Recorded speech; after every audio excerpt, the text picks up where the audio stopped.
Family को पता था कि आप भोला कोट से ताल्लुक में हैं या मिलती हैं? हिल्टन होटल रूम नंबर 503 में बुलाया और मुझसे मिलने चले गए। आपका पहले शेख रशीद साहब के साथ भी कोई मामला रहा है और मुफ्ती अब्दुल कवी के साथ भी रहा है। मेरी ज़िंदगी की पहली और आखिरी गलती है जो दोबारा नहीं होगी। आपकी इन तक रिसाई कैसे हुई? मतलब कि मैं सिर्फ ये पूछना चाह रहा हूँ कि शेख रशीद से मैं कैसे मिल सकता हूँ? सर कोई भी इंसान उनसे मिल सकता है, इसमें कौन सी बड़ी बात है कुछ। ओके।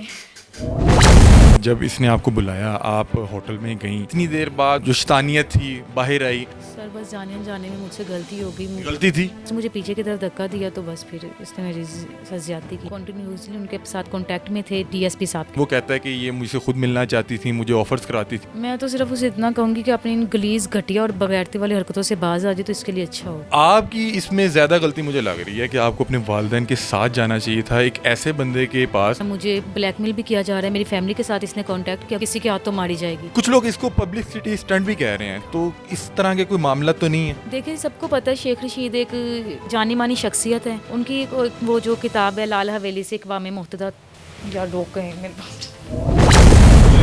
पूरा कर दूँ क्यों? ठीक है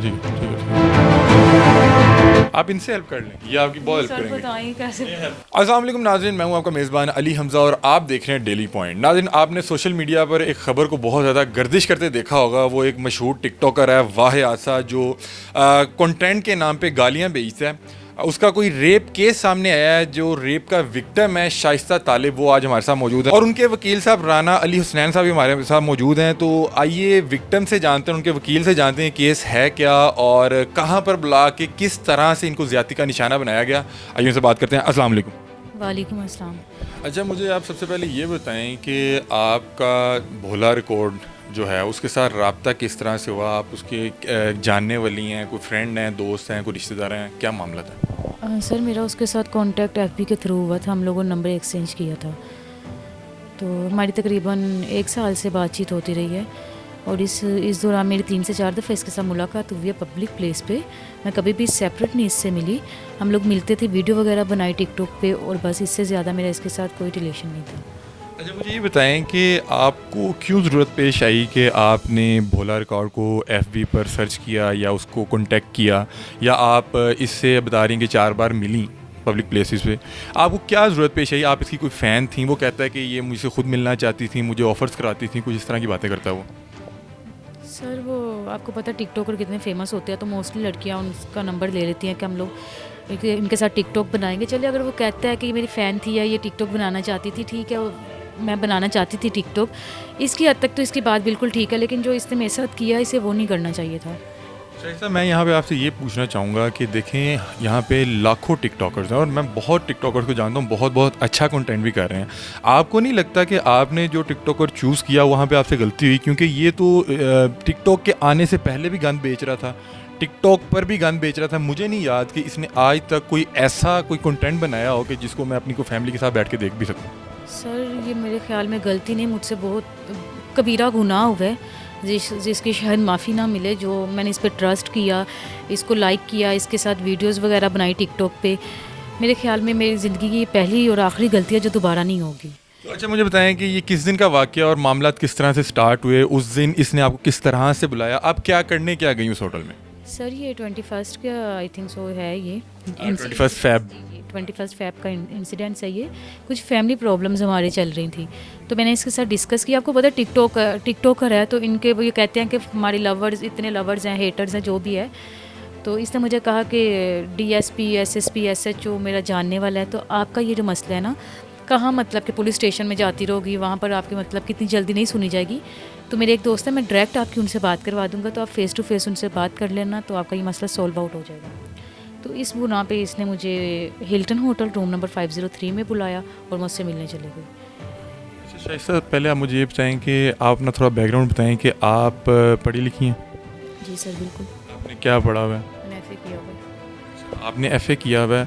मैं आपको यहाँ पे एक बात बताऊँ कि ये जो टिकटॉकर्स हैं ना, ये जो भोला या इस तरह के जो भी हैं, ये जो आपको बता रहा है कि मुझे फ़लाँ आईजी जानता है या मुझे फ़लाँ, ये लोग किसी इवेंट पे जाना हो ना तो ये लिफ्टें लेके जाते हैं और चिंगची पे जा बैठ के जाते हैं। इन लोगों को सिर्फ ये एक फ़र्ज़ी दुनिया है और मैं आपसे कहूँगा कि आप इस फ़र्ज़ी दुनिया पे आप देखें, ये आपके साथ आपके वकील साहब बैठे हैं, आपको नहीं लगता आप अपना मसला पहले इनके पास लेके आते?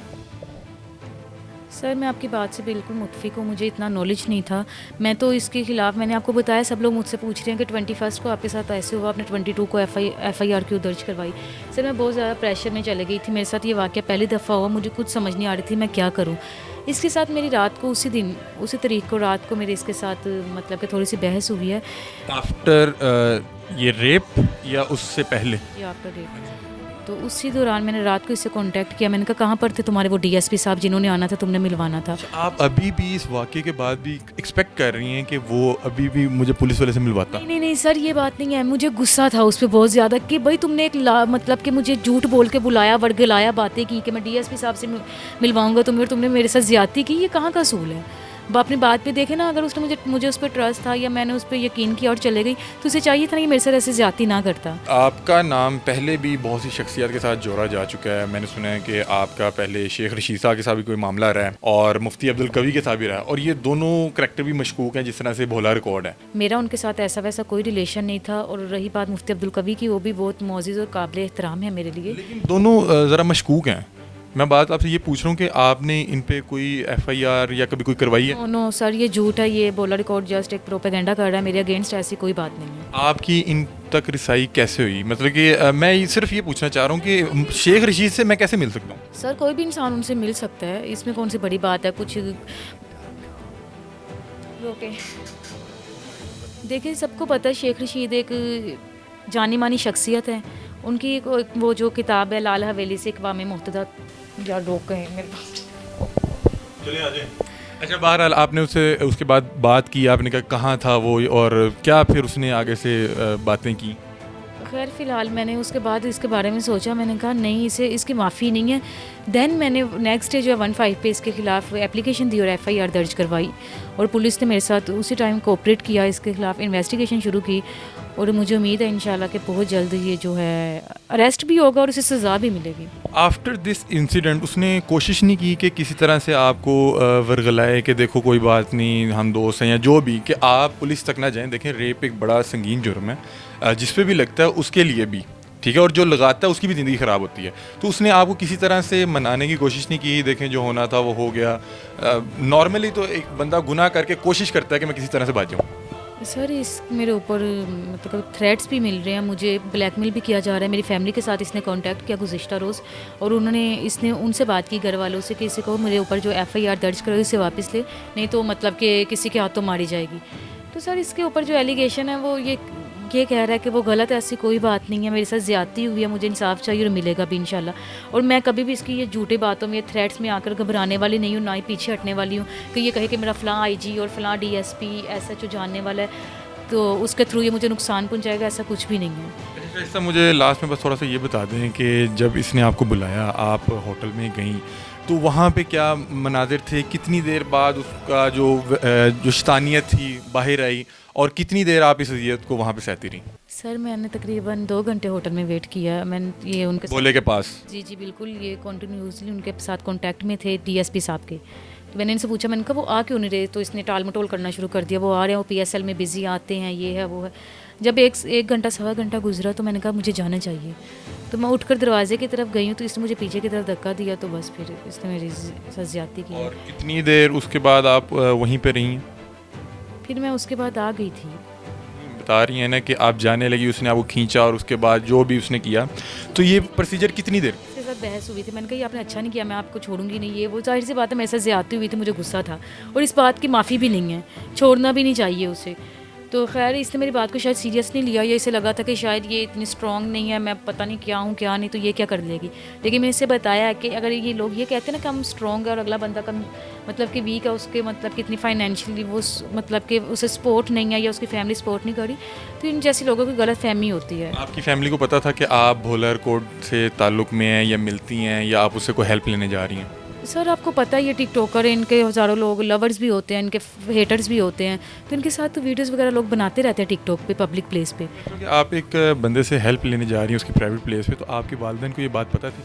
जी उन्हें पता था कि मैंने इसके साथ डिस्कस किया है, ये जो भी हमारा को नहीं लगता कि आपको अपने वालिदैन के साथ जाना चाहिए था, एक ऐसे बंदे के पास जो पिछले 5-7 साल से यूट्यूब पे आके जी हमने जायदादें बेच दी हैं, मैंने ये कर दिया वो कर दिया, मुझे नहीं पता कि भाई इसको कोई पकड़ क्यों नहीं पा रहा? कि एक बंदा इस कदर वाहियाती फैला रहा है ऑनलाइन।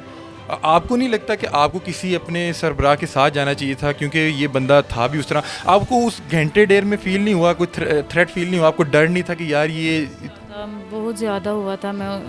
देखिए मैंने उस पर ट्रस्ट किया था, अगर मुझे उस पर यकीन था तो उसे चाहिए था कि वो मेरे साथ ज़्यादती ना करता। ये तो दौर यकीन का है ही नहीं। आपको नहीं लगता ये गलती? भोला तो वो जो भी है, मैं तो उस पर लानत भी नहीं भेजता। आपकी इसमें ज़्यादा गलती मुझे लग रही है कि यार आप क्या कर रही हो? आप एक ऐसे बंदे के पास जा रही हो जिसका पास्ट इस कदर ख़राब है कि मैं आपको नहीं बयान कर सकता। सर बस जाने अनजाने में मुझसे गलती हो गई। गलती थी। अब मुझे एहसास होता है कि मुझे इस घटिया इंसान के पास नहीं जाना चाहिए था। काश मैं इसकी बातों में ना आती, इस पे ना यकीन करती, ना इसे डिस्कस करती अपने फैमिली मैटर्स जो भी थे, और आज शायद मेरे साथ ऐसा ना होता। जी तो नाजरीन, इनके वकील साहब भी हमारे साथ मौजूद हैं, उनसे भी बात करने की कोशिश करते हैं और उनसे पूछते हैं कि उनको क्या लग रहा है कि इनकी, मुझे लग रहा है कि ये जो बच्ची मेरे साथ बैठी हुई हैं, कुछ हद तक इनकी गलती थी कि हम लोग ये एक फ़र्ज़ी दुनिया जो टिकटॉक पे या फेसबुक पे एक बंदा बना देता है किसी गाड़ी के साथ खड़े होके, या जिसके कोई 400-500 फैंस हैं, तो हम लोग उससे इस कदर इंस्पायर हो जाते हैं, ख़ास तौर पे कच्ची एज में, कि देखें कि उसके साथ फैमिली प्रॉब्लम डिस्कस कर रही हैं और इनको ये नहीं पता कि ये लोग टिकटॉकर्स को अर्निंग कोई नहीं है, हवाई रोजी पे बैठे होते हैं, कोई आए कोई इनकी कोई मदद कर दे। तो वकील साहब से जानते हैं। अस्सलाम वालेकुम। जी वालेकुम अस्सलाम। सर, ये मामले को आप किस तरह से देख रहे हैं? आपको क्या लग रहा है? देखें, इस तरह हरगिज़ नहीं होता कि कोई भी शख्स जो है वो इस तरह उसके ऊपर एलिगेशन लगा दे और जाके FIR करवा दे। और जहाँ तक इस बच्ची की बात है, देखें जो फ़ीमेल्स होती हैं वो बहुत जल्द किसी के ऊपर ब्लाइंड ट्रस्ट कर लेती हैं, जिसकी वजह से हमेशा उनको ज़्यादती का निशाना बनाया जाता है, उनका ट्रस्ट जो है वो ब्रीच किया जाता है। तो अगर आप ये बोला रिकॉर्ड का माजी उठा के देख लें तो इस तरह की वल्गर वीडियोस और इस तरह के वाक़यात से जो है वो भरा पड़ा है। रेप के बाद एक मेडिकल होता है और DNA टेस्ट होता है, उसकी क्या रिपोर्ट्स आ गई हैं? वो रिपोर्ट्स अगर आ गई हैं तो क्या उसमें रिपोर्ट्स में क्या लिखा?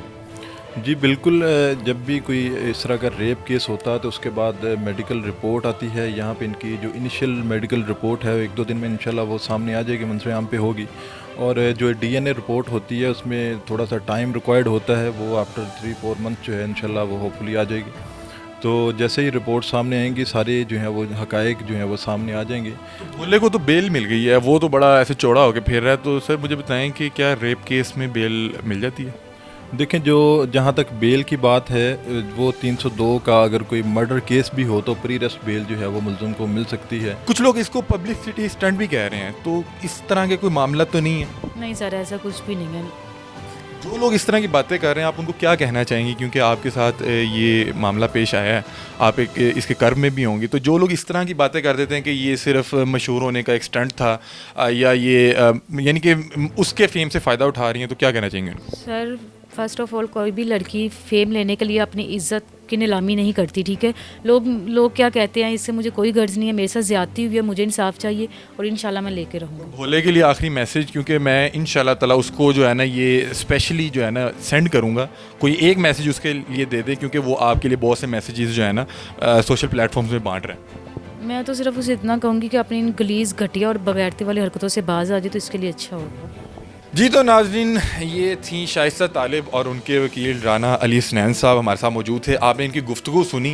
नाजरीन, आपको मैं शुरू में बताया और अक्सर मैं अपनी वीडियोस में बताता हूँ कि ये जो सोशल मीडिया की दुनिया होती है ये रियल वर्ल्ड नहीं है, ये फ़र्ज़ी दुनिया है। कोई भी शख्स किसी की भी गाड़ी और घर के साथ तस्वीर लगाता है और हमें लगता है कि ये लाइफस्टाइल वो ऑन कर रहा है, हालांकि ऐसा बिल्कुल नहीं होता। मुझे नहीं पता कि ये टिकटॉकर को कौन 5.5 मिलियन फॉलो कर रहा है, कौन 5.5 मिलियन व्यूज़ दे रहा है। इनकी रोज़मर्रा की ज़िंदगी को मैं जानता हूँ, इनके पास कोई पैसा नहीं होता, मैं इनके लाइफस्टाइल को जानता हूँ। ये किसी इवेंट पे जाना हो तो यकीन माने ये लोगों से लिफ्टें लेके जा रहे होते हैं कि यार हमें फ़लाँ इवेंट पे ले जाओ, हमें उसने इनवाइट कर लिया, और हम लोग इनसे इस कदर इंस्पायर होते हैं और इन पे इतना भरोसा कर लेते हैं। जैसे इनकी मिसाल हमारे सामने है कि ये उससे इस कदर इंस्पायर थी कि उससे अपने घरेलू मसाइल डिस्कस कर रही थी और वो इनको कोई लीगली हेल्प कर रहा था, बजाय कि ये किसी लीगल अथॉरिटीज़ के पास जाती और उनकी हेल्प करती। तो इनका जो हाल है वो आपके सामने इस टाइम बहुत परेशान है। अपनी राय से कमेंट सेक्शन में ज़रूर आगाह कीजिएगा। इसी के साथ अपने मेज़बान अली हमज़ा को दीजिए इजाज़त। अल्लाह हाफ़िज़।